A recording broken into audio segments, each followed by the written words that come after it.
La forêt des délices, le premier podcast qui parle des plantes du jardin-forêt. Let's go! Aujourd'hui, nous allons explorer un arbre fascinant et méconnu, l'aziminier, aussi connu sous le nom de papao ou papaye du Nord, et son nom scientifique Azimina triloba. Préparez-vous à plonger dans l'univers de cet arbre aux multiples secrets. Imaginez-vous en bordure d'une forêt d'Amérique du Nord, là, parmi les érables et les noisetiers se dresse un petit arbre qui demande qu'à être découvert, l'aziminier. Cet arbre caduc peut atteindre jusqu'à 10 mètres de hauteur et ses larges feuilles oblongues créent un doux murmure sous la brise du printemps.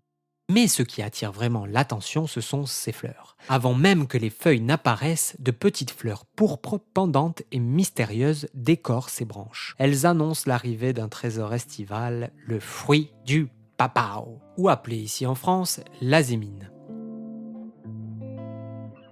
Le papao ressemble à une mangue avec sa peau verte tachetée de noir. À l'intérieur, une chair jaune crémeuse vous attend, offrant un goût unique mêlant banane, mangue et melon. Ce fruit délicieux est non seulement savoureux, mais aussi riche en vitamines et minéraux essentiels comme les vitamines A et C, le magnésium et le fer.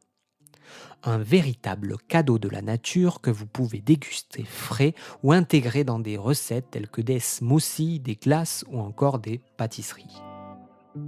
Mais l'aziminier ne se contente pas d'être un délice culinaire. Depuis des siècles, les Amérindiens ont su tirer parti de ses propriétés médicinales. Les graines et l'écorce de l'arbre contiennent des composés bioactifs aux propriétés insecticides et antitumorales. Une preuve supplémentaire que la nature sait nous offrir des solutions incroyables pour notre santé. Écologiquement, il sert de plante hôte à de nombreuses espèces pour la biodiversité locale. Ainsi, en plantant un aziminier, vous soutenez non seulement la faune locale, mais aussi un écosystème entier. Pour cultiver cet arbre merveilleux, il est important de respecter quelques conditions. L'aziminier préfère un sol riche et aussi très humide, mais quand même bien drainé, avec une tolérance au sol légèrement acide à neutre. Il prospère à mi-ombre, surtout au début de sa plantation, mais peut par la suite tolérer le plein soleil, surtout dans les climats les plus frais.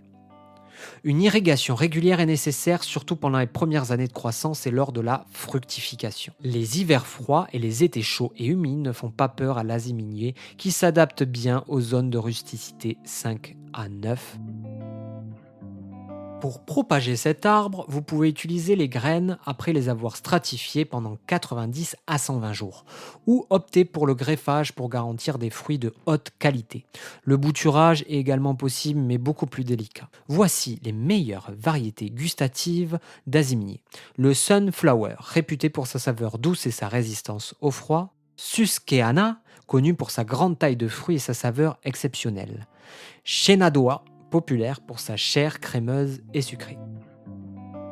L'histoire de l'aziminier est intimement liée à celle des Amérindiens qui utilisaient ces fruits comme source de nourriture et ses fibres pour fabriquer des cordages.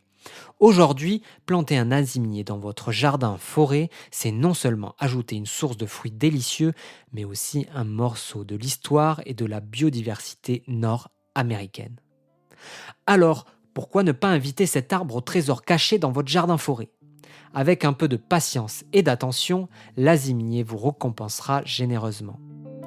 Merci d'avoir écouté ce podcast, La forêt des délices, et à bientôt pour une nouvelle exploration botanique. Et n'oubliez pas, vive le jardin-forêt !